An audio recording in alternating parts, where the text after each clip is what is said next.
Okay. Recorded. So what platforms are you on, and how do you decide which platform to get on? You were saying that some collectors will only collect on certain platforms, like ETH. I'm just more old. I'm more old school from a year ago. So it's like at that time it was mostly just ETH platforms. But do you mean like they'll only collect from Super Rare or only collect from OpenSea? That's what I've kind of been reading, and even just not going to name names, but some of the collectors I was seeing a little while back were even like questioning, buying, publicly questioning if they should even buy any pieces from Pickanuck and or even Calumet, and so there are certain collectors that will only only purchase predominantly from one platform or marketplace or another. So that's why I say it doesn't hurt to be on multiple marketplaces if you can. So that's why, if I could get on Known Origin or get on Super Rare, it's possibly a chance that, could possibly increase the chances of getting a sale, through there, because there might be somebody who scans the profiles there more frequently than some of the other sites. So yeah, I applied to Super Rare. I didn't get in, and then I realized I need to just keep applying, because that actually said that when you apply, and I didn't keep applying. But I have a friend. We were friends in the artist. I'm in a group called the Berlin Collective, which is mostly New York City and Berlin. And she was like into technology. She was one of the first digital art professors, I think, at MIT. So when crypto came out, we were just like immediate friends. Now everybody's in it. It's so funny how fast it moves. But yeah, she's on there. Her name's Ann Salter. She's amazing. I'm actually interviewing her next week. Oh, cool. She's a very amazing artist, sculptor, and then she really adapted easily to the technology. But it took me a little while, to first off make the jump. I have a friend and fellow artist, composite artist, kind of like myself, Kelly Robitaille, and I kept seeing her posting about NFTs, and I kept getting like more like intrigued. Like I kept seeing her posting stuff, and I'm like, but I didn't know enough about it, so I was like, I don't know. And then one of my best friends, Hilmar Smith, who is an artist, and again, composite artist like myself. And then she finally made one, and then she's always been the one that usually pokes me in the ribs when it's time to do something. And she's like, you need to get your ass in gear and make the fucking NFTs. So, that's what I'm telling my friends, Joa, and all these people. I'm like, this is how it is. This is how it goes. You don't need to understand it. I can show you how. It's easy, And then then once I got into it and started doing it, then I was like, all right, I found my people. So it's definitely a good tribe to be around, and I'm hooked. And I'm looking at it like, again, when I first joined, there was that that I got to get things out, I got to make sale, but I'm looking at it now more in the big picture, in the long run. This is, I think, I believe, going to eventually become a mainstream thing. It's not something that's going to go away. It's going to be more common once crypto becomes easier for people to purchase in a more streamlined, simplified way, where like right now, even as advanced as it is, I know, it was a lot for me to try and figure out and what to do. And like, I need to get crypto, and then I have to transfer to my wallet. What's this crazy long number I have to do? A crypto address and wallet address. So I think once it becomes mainstream in that regard and simplified, then it's going to be something that people will understand going forward. You know why I think the NFT is going to adopt faster even than crypto? Well, I mean, I just see it going lightning speed because, for one, like art is something that it's hard to make money at. And even for galleries, like art galleries are not often very good businesses. Like a lot of them are not making any money. Like for anybody out there who doesn't know, I've had shows in like really amazing fancy galleries. You think I'm rich, they're rich, and it's like, no, you sell like one small piece, maybe. like it's just like, and sometimes the galleries is like it's their labor of love. They're not that good at business, or it's just hard markets. Like, so this gallery, I wrote them, and they were already on the NFT case because I was like, hey, and I'm making NFTs, and by the way, if you want to have a conversation, I can give you some information. And they're like, oh yeah, we're totally on this.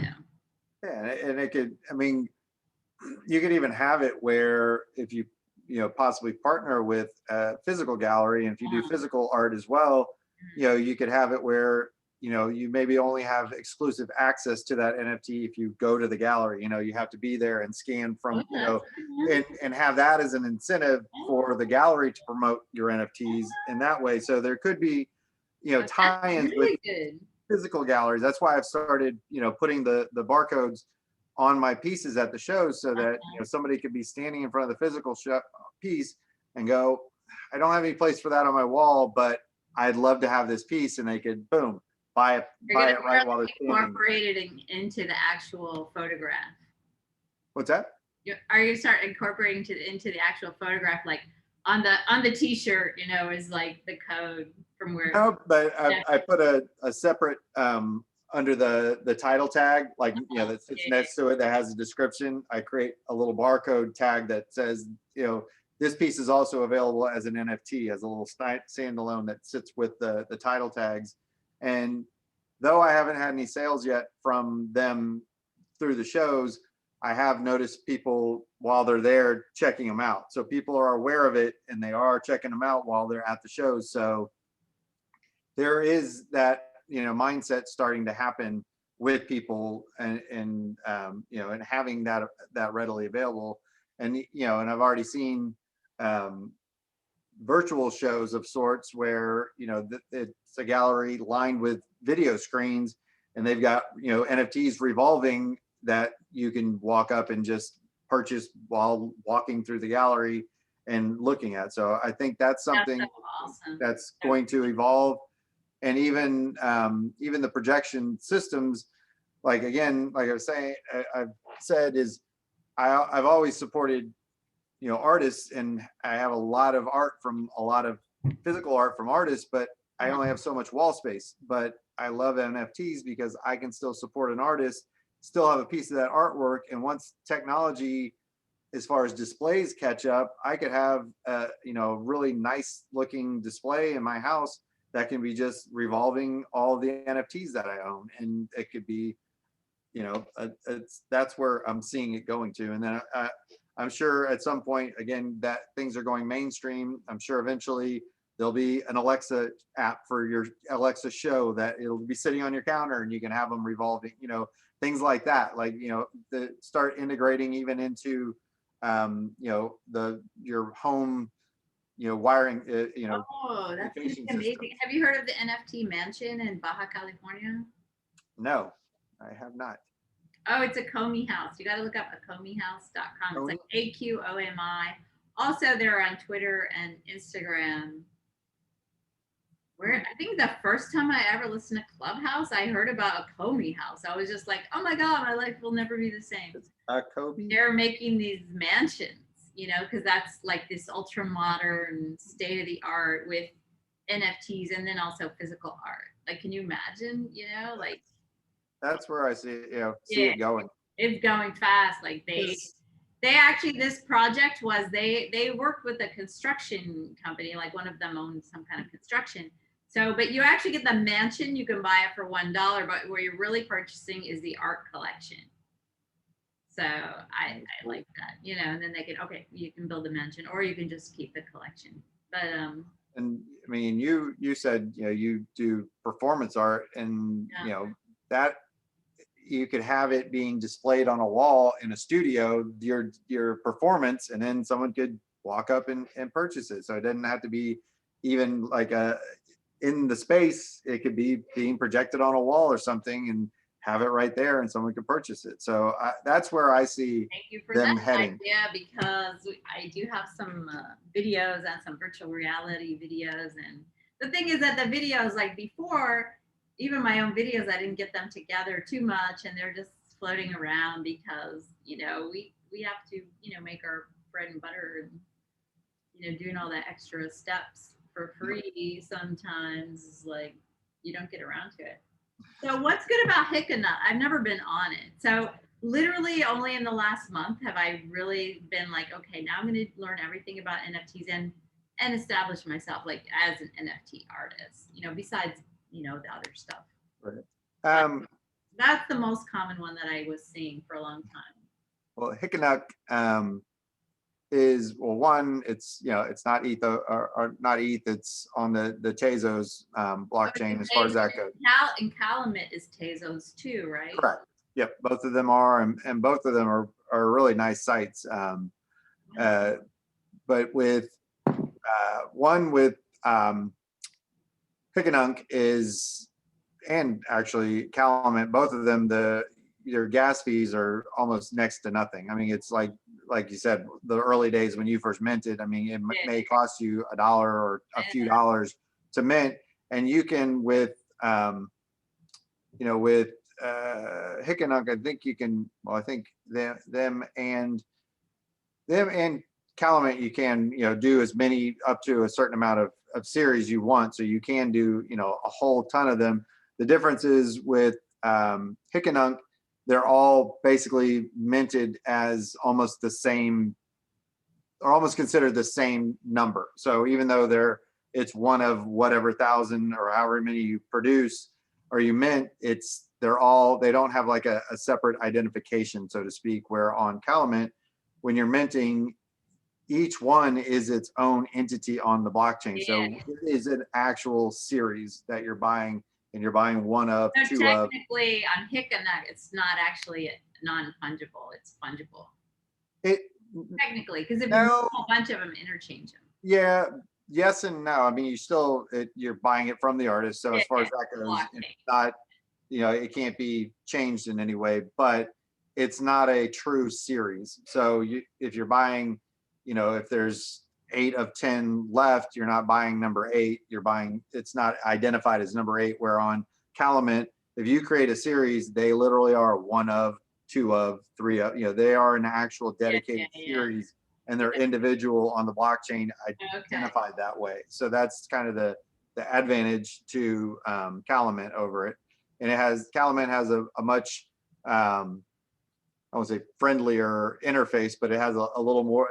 It's sort of a more straightforward interface, where Hickanuk, which is kind of the draw to it at times, is it's kind of mysterious. Like there's weird little symbols that you click on. What's it going to do? There's, just the name itself is kind of odd, though it means here and now in Latin. So that's what Hickanuk means, here and now in Latin. So the name is weird, and then people use weird acronym of HEN, for the abbreviation for it, or HIC. So it's a little more of a mystery, and it's a black interface, and it's just the way they describe objects, the words, the wording and stuff like that, and you're swapping, and there's just some mystery to Hickanuk, which is actually what kind of like intrigued me, like, what is this? What is going on here? But at the same time, that's what kept a lot of people away from it, because they didn't understand it. And even the process of getting your actual name as on your collection page, or your actual market page, was a little bit of a mystery. You had to fill out this Google form and submit it, and then they would approve it and then come back to you. So otherwise, you're just this weird sequence of numbers until that gets happened, and there's no description. So it is a little bit of a mystery, but that's what was, to me, intriguing about it. But what I like about it is more kind of freeform than the other sites. So being able to just kind of throw anything at it, you don't feel bad that it's going to be different from my other stuff, but kind of it almost inspires you to throw different stuff. That's good to know, because as an artist, we have to consider these things. Yeah, and I mean, some people still kind of only put certain type of art there and keep it consistent, but that's what I kind of liked about it, is I kind of could throw a lot of different things at it and not worry that it's more community driven, like it's more NFT creators buying more NFTs from each other. It's more like a NFT it is more almost B2B, like artist to artist buying. Uh, Yeah, absolutely. So the collectors are probably 90% other artists, I would say at this point. And that's why I say a lot of the collectors were staying away from it, because they're looking more at an investment rather than just buying art. But that's the thing that I drew me to it, because uh-huh. I've supported people, artists on Patreon and stuff like that. So it's a way for me to, because usually also the pricing on there is rather low as well, because it's in Tez, which, Tez last time I checked was like $3 or $4 per Tez. So it's much more reasonable. So if someone has something, for 3 or 4 Tez, it's not, doesn't seem outrageous. You're not having to take out a loan to buy a NFT. Mhm. So you can, with a small amount of Tez, you can buy a lot of art and help support other artists. I mean, even if you're just buying that artist dinner for the night or a beer, then go out for a drink or a beer. I love that aspect of it, that I can still contribute to other artists, because there are a lot of artists that I see and I absolutely love their art. But it's on, these other higher end, the ETH marketplaces. And I'm like, I don't have that in my account to buy it, but I would love to. Oh, that's kind of cool. So it's a little like a little side underground place where we can just buy each other's art and afford That's it. exactly it. And they have, like some other sites do, but they've been real big on having like these events. So they had like they call it the hackathon, where you produce like 100 of your pieces, one of your pieces, and put it at a really low rate so that everybody could buy it and you weren't losing money. And they had the Hick 666, which was if your artwork was either devil based or had the your pricing for it had 666 or title. And what was it? There was another one recently, but they've had these different ones. And it's awesome because you're making a lot of sales, and then at least for me, I'm spending it as quickly as I was making it. So as soon as it was coming in, I was buying other artists' stuff. So you were collecting a lot of art, and like I said, they might have been for pieces for like 2 or 3 Tez, if not less than that, like a 0.5 Tez or whatever. So it's a great way to support other artists and get their artwork, and still be able to help them out as well. So they've done some promotions like that as well. And I don't know that they put them out, but the community created them, just these different little events.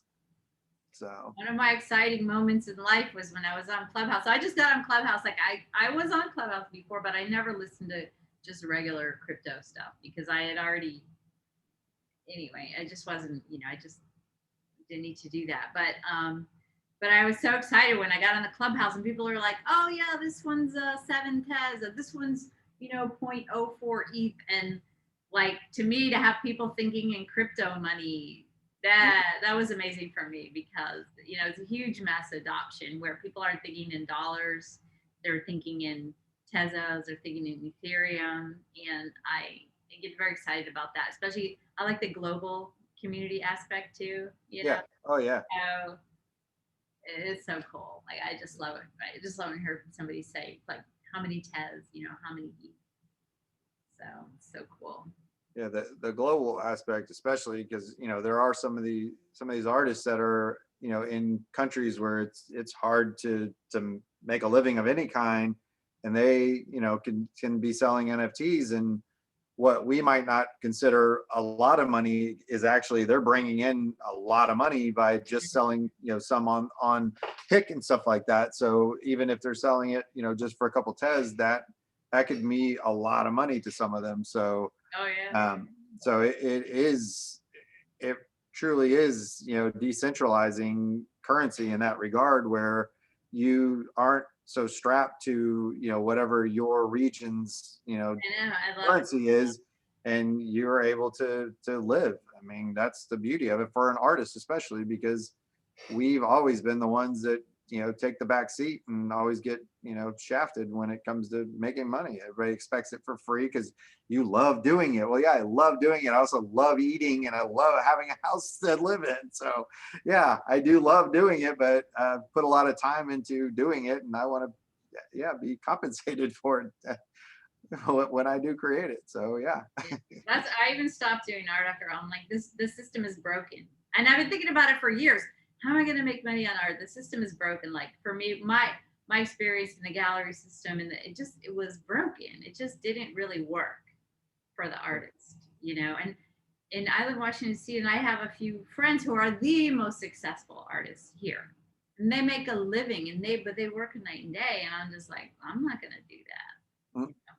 I'll work all day. I'm not gonna work night and day, like paint all day and then network and fill out, grant forms and whatnot all night. And no, Yeah. no. So Mm. yeah, no, this is the best thing that ever happened to me. Even when I heard about NFTs in the summer, I'm like Ivan on Tech is my guru. He used to live stream an hour every day talking about all the different coins, all the technology, the prices. Like he's amazing. And they were talking about NFT. So I thought it was some kind of stock term that I didn't know, like CME or QR4 or something. And I was like, oh my God, it's art. Everybody's into art now. So I it's mean, super cool. but I've actually compared it to stocks because it is for some people, and it is in some way because you are for the true collector, so to speak, you are investing in that artist that they will it will increase over time, the money. So it is in a way Yeah, you're really buying smart. a physical stock in a person. Yeah, and it's really smart to invest now because now it's new NFT new. There's all these new creators. There's Yeah. not a huge market, so it's actually going to be a great investment. Um, No, I even wondered, I've really like racked my brain because there was a time I was like, okay, I need some money, I need to get some property, like I can't just be paying rent my whole life and like, so I was just thinking and thinking about it and totally had a brain freeze. But what I was gonna say. But this is like by far the best thing to ever happen to art, I think, you know. Yeah, no, And it's it's gonna be the renaissance of digital art, which I get very excited about. Because I think digital art, just kind of hit a wall because anyone can just copy and paste it and keep it, right.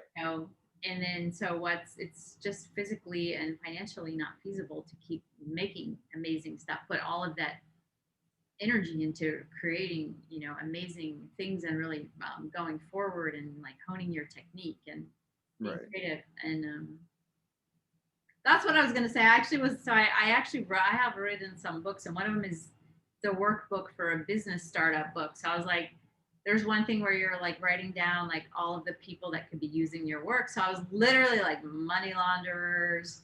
All my friends were so shocked that I'm like, hey, it is, also wealthy people for assets. That is the reality of art, which is, I don't know. I'm fine with it. I mean, I don't believe in crimes and bad things, but if you're gonna launder your money, you may as well give it to me. you know. But not the, I mean, of course, crypto is not that such a huge money laundering thing as people like to believe, but Sure, yeah, it happens in the real art world too. I mean, sometimes for sure. Yes, the biggest that thing. multi-million dollar painting you bought that was not exact. Half that money's going somewhere else, so you never know. I've seen counterfeits. I don't know you as an artist, but I have a very good eye and I'm an artist and I paint. So when I see brush strokes that don't look, I went to this house. It was a huge art collection, like multi-million dollar of these pretty, very well-known painters and stuff like that. Some like, what was that guy? Like Norman Rockwell, different kind of people like that. Not really Rembrandts, but like a little bit further down. And I would notice like the brush strokes were the same on like all of the different paintings. I was like, these are all counterfeits, But they're just made by the same, factory. So that's one of the great things about NFTs is that you cannot counterfeit. And so I think it's as a store of value, and wealth, I think it will be even, bigger than actual single painting. There are some, I have heard, some people forging and unfortunately, just taking other people's art and passing it off as their own. Because if you don't know the artist, then you don't know Oh, what yeah. you're getting. So there has been some of that, and that's up to the, the marketplaces try and do their best to, validate whoever's, with, let me, send me links to your art and send me your Twitter, so there is some verification processes, but there's still some that slip under the cracks, and Oh yeah, and there's a lot of stuff, and even in NFTs, like I could go on Rarible, which you're only allowed to mint like a one of one, and that's it. That's it. It's a very right. singular piece. But I theoretically I could take that piece and go mint it anywhere I want. So that's going to be interesting in the future, I guess. I mean, it doesn't really affect me, but I think it's going to be the whole evolution of the NFT marketplace. Yeah, and then there's been, of course, other scams that have come through. People that are scammers getting into people's wallets and just cleaning them out. There was some really couple high profile people just recently had that happen, where the scam is they message you saying, I would love for you to create me an NFT for my husband or something. He loves all of this. And I'm going to send you what looks like, what he would like it to see. And they send it in as this file with the Trojan horse, and it goes in and it just cleans them out of everything. They just go in and take not just their crypto they have in there, they actually take the NFTs as well. So they clean out their galleries and their crypto. I'm gonna make a video about that because that concerns me a lot. And yeah. People do not realize. I mean, I've made other videos on this, and I also run like a crypto meetup here in DC. And it's like you don't realize that you, as somebody in crypto, you are a target of hackers. Yep. Because it's a place also that places where especially countries, they're very good at tech, but they don't have a lot of ways to get money. So it's right. very good for them to hack whatever way they can. Yep. Yeah, I had somebody just send me on my Twitter. They sent me something. Yeah, I would never click on anything ever. Yeah, I know. Anything unless I called the person on the phone, and been like. That's how I do it too. If anybody sends me, especially if it's a blind link, like they don't have anything attached to it, and they just send it with no explanation, I'm like, nope, not even gonna look at it. Not even gonna look at it, because it's just you can't trust it. All right, so how can I get on this Showtime? What did you say you had to have sold a piece on it before? How does one sold a piece if one is not on it? Showtime is the site, the gallery site. So that's where you can display all of your, Foundation is the one that if you know somebody that has sold something, they can send you an invite. Once you start selling, you're given an X amount of invites to then invite other artists. Known origin and Rarible are not Rarible, but super rare. Those are application based, so there's no way around those. They have to let you in.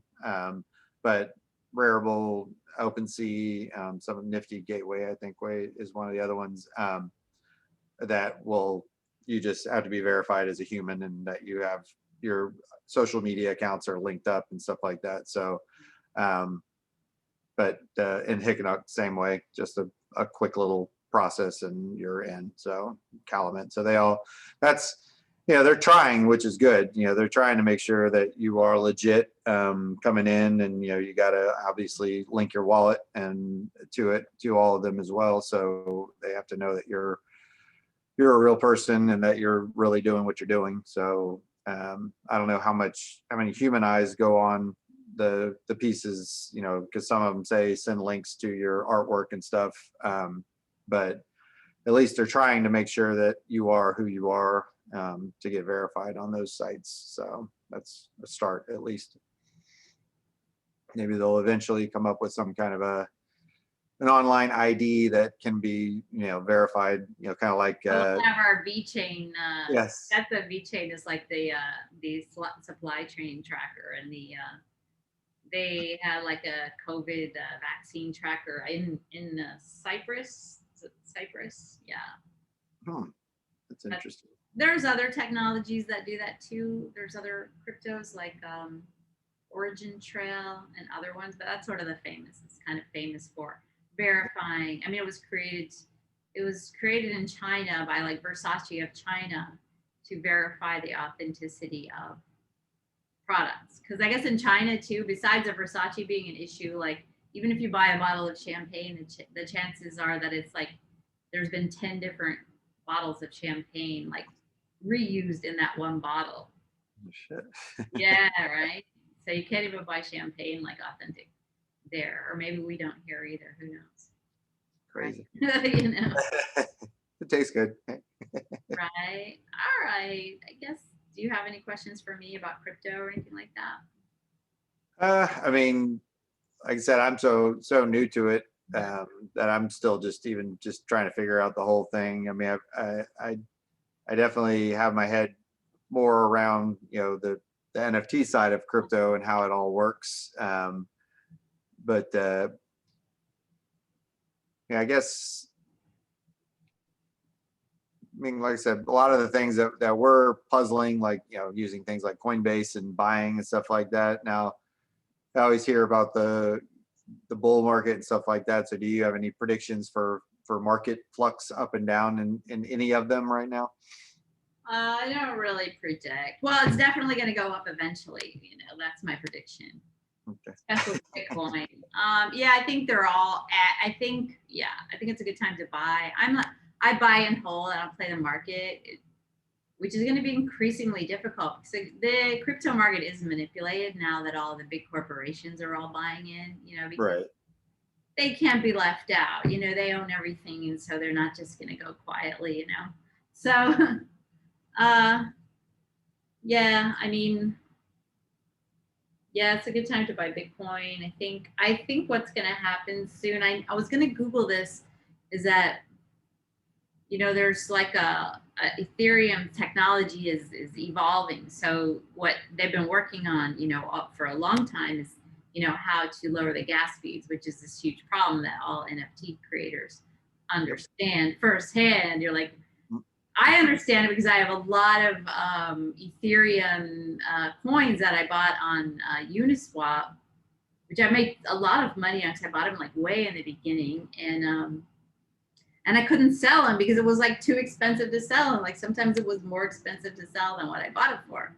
So it kind of forced me to hang on to it, and I just realized today that once they get, I think it's layer 2, it's called, once they get their next evolution, yeah, Ethereum 2.0, I think. Once that comes out, not only is Ethereum gas price going to go down, but all of the value of these other coins is going to go up so high because it was just really hard to trade them. Like it got, the Ethereum fees got so high that it was just like nobody could even really trade these coins. So I think all the Ethereum coins, not all of them, but the good ones, you know. I keep, you know, seeing people that are creating their own tokens. Is that how would that be going forward as far as you know, is that a viable thing to do? And it just seems like they're gonna just saturate the market where everyone's gonna be like, I can't Well, buy all these different tokens and coins, you know. yeah, I think buying your own, making your own token is, yeah, I mean, I think the market can handle like 1,000,000 tokens because they're going to be so far down the list, nobody's ever going to see them. But I was going to make a token for cyber cats just almost for fun. You know, that's the crypto cats that I was working on. And also I was going to create a token for something else, but I think it's more like a creative concept. You know, if you had like a very small, actually, that's not going to work either because if you have you can create a coin on BNB. I heard in like 10 minutes. That's Binance Smart Chain coin.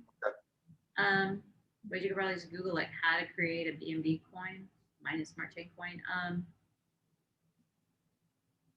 Yeah, you know, you can create it, but is it ever going to get listed anywhere that anyone can even see it or find it with, you know, the only reason you would be able to find it is if I sent you the contract address. Like, here's, you know, Eve Hennessy coin, click on that, and then I think people want to do it. I mean, I don't know It's what they're doing it for for. novelty reasons, maybe. Yeah. Maybe. Well, That- what does happen too is there are people that, I mean, you could make a little bit of money that way, but it's more towards the end of the bull market. Like, so you're already in the bull market when the prices of ETH were going up every day, right? How long ago was that? Was that like 3 months ago? yeah, it was just started to just Oh God. ramp up right Yeah, about when I joined. So yeah, my first couple of mints were that was like the $300, close to that, on how much? was one of them was like 200 and something dollars on foundation. And what was funny was well, one of them, my first one, I did it, and then I went to do another one a little later, and it was high, and so I just kept refreshing and waiting, and within like a 10-minute span, it dropped like $80.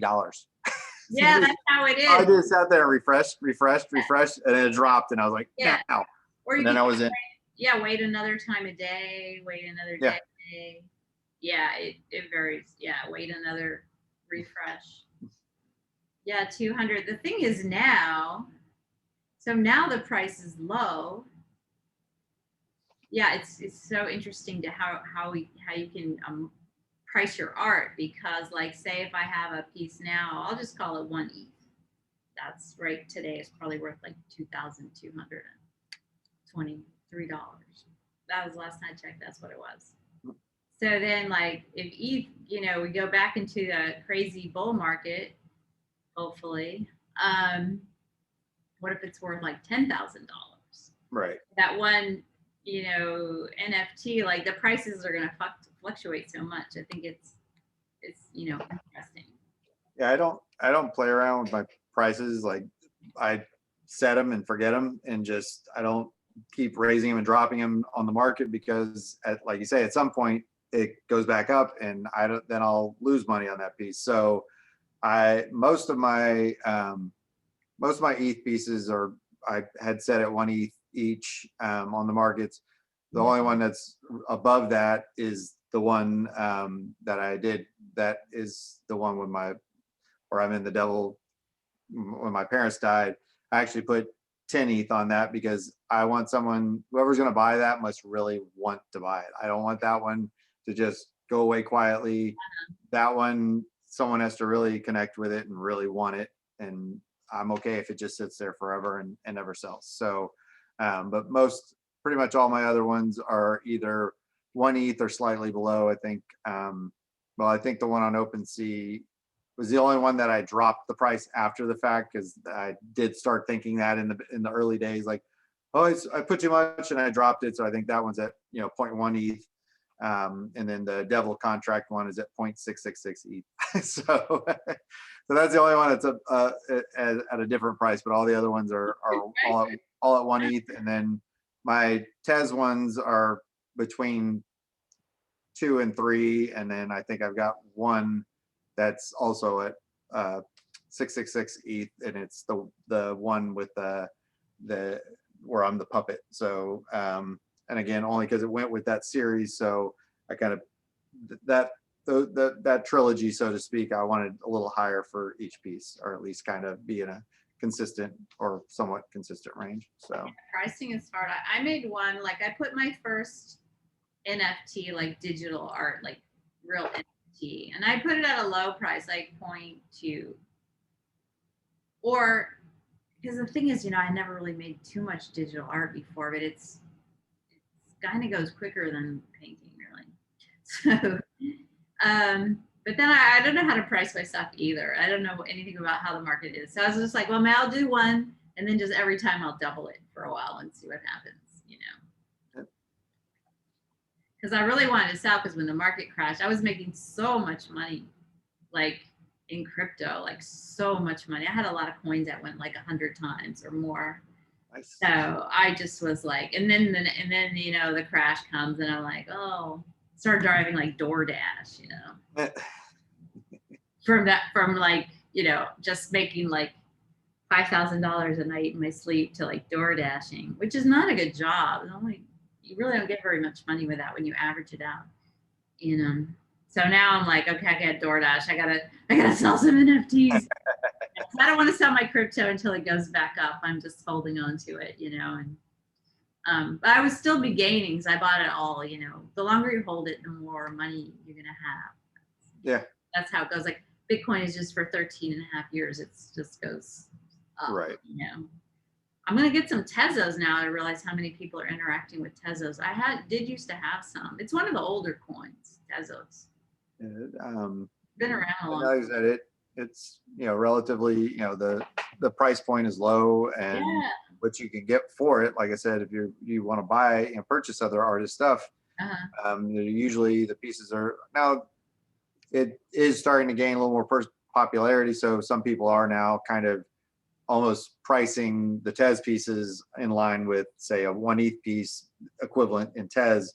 There are some people that are releasing one-of-ones and exclusives on Hick and Calumet. So there are some people who are doing that, and they're selling them too. So there's a market for it. And like I said, some collectors are finally starting to accept it and come over, and that's how they're able to do that. Is there are people that are coming over from the ETH markets that are willing to pay that. So it's helping it in a lot of ways, because it is giving a little more validation to the coin, but also it's not at the same time making everyone ramp their prices up. So the artists that are still doing the artist to artist almost sales, they're still keeping pieces at that, or they'll release 2 pieces that are up here and then 1 or 2 pieces that are down here, so they're accessible for everybody. So and again, that's the kind of beauty of Hen being on there, is because you can do that. You don't feel like you have to price everything super high or super low. You can kind of shoot in between if you want, or throw a few pieces on there that are just quick releases for anybody to grab at a lower rate. And some of the artists that do sell higher will make a drop, say, I'm going to be dropping some pieces for this much. Now, granted, there are people that go in and just scoop them up, and you'll see that, because you can, right after, or on the sales page, there's a little tab that you click on, and it'll actually show you all the collectors that have bought from that series. And you'll see some people that own like 10 of the pieces and 5 of the pieces. So they're obviously are buying them for resale. And some of the pieces that I've sold on there, I've seen on the secondary market. So yeah, your pieces are good. I was just thinking, I was like, I'm gonna buy one of your pieces before I put this up. I've seen some of them, on the secondary market for 5 or 6 times what I sold them for. So I don't know if they've sold them, but I've seen people pricing, some of my work for quite a bit higher than I sold it for. So there is definitely an active secondary market on there as well. So, right. So yeah. Exciting. I'm going to turn the recording off. Anyway, yeah, everybody look for all of Godriguez's stuff in the links. Follow him on Facebook and all of his other social media sites. Not Facebook, Twitter. I'm on Facebook. Are you on Facebook?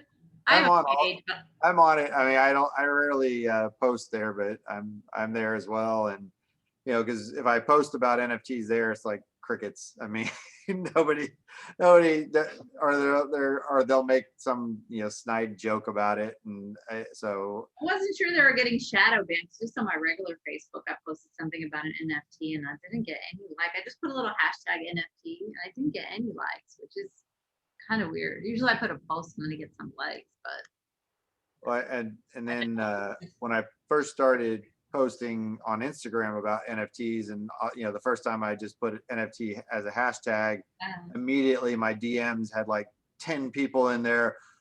I'll help you sell your things for just all these bots popped in there immediately in my DM saying, I can help you sell, I can get you in front of collectors and whatnot. I'm like, shut the fuck up, just get out of my message box. It was just like, no. I'm good. All right. I've always done things. But don't hang up. I'm just gonna hit the recording Okay. off and then I'll like hang up for real. All right. Thank you. Absolutely.